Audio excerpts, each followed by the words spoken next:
بسم اللہ الرحمن الرحیم. السلام علیکم students. How are you?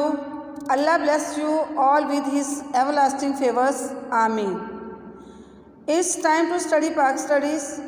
Are you ready for your today's class?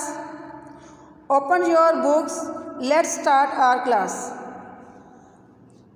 Students, ہم نے اپنے پریویس لیکچرز میں دو قومی نظریہ اور سر سید احمد خان، دو قومی نظریہ اور علامہ محمد اقبال ان کو ڈسکس کیا تھا. آج کے اپنے اس لیکچر میں ہم نظریہ پاکستان اور قائد اعظم اس کو ڈسکس کریں گے.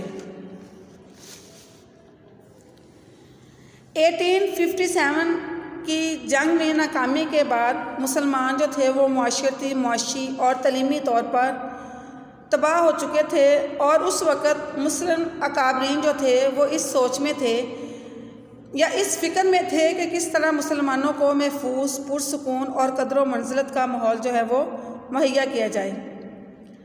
نو ڈاؤٹ انگریزوں اور کانگریس نے مسلمانوں کو ان کے حقوق کے تحفظ کی یقین دہانی بارہا کرائی، مگر مسلم اکابرین اپنے مستقبل کے حوالے سے بالکل مطمئن نہیں تھے. کئی شخصیات نے ان حالات کا نتیجہ یہ نکالا کہ مسلمان جو ہے وہ اپنے لیے ایک الگ ملک کا جو ہے وہ قیام عمل میں لائیں. اس سلسلے میں کئی اہم شخصیات جس میں مولانا جمال الدین افغانی، مولانا عبدالحلیم شرر، علی برادران، سر سید احمد خان، ڈاکٹر علامہ محمد اقبال اور قائد اعظم جو ہے قابل ذکر جو ہے شخصیات ہیں، اور ان کی بہت زیادہ اہمیت کی حامل بھی ہیں. بابا قوم، محسن پاکستان اور بانی پاکستان قائد اعظم محمد علی جناح کا کردار نظریہ پاکستان اور قیام پاکستان میں ناقابل فراموش ہے. قائد اعظم محمد علی جناح اسلامی نظام کو ایسا نظام سمجھتے تھے جو پوری طرح سے قابل عمل ہے اور اس کی بنیاد قرآن و سنت پر رکھی گئی ہے.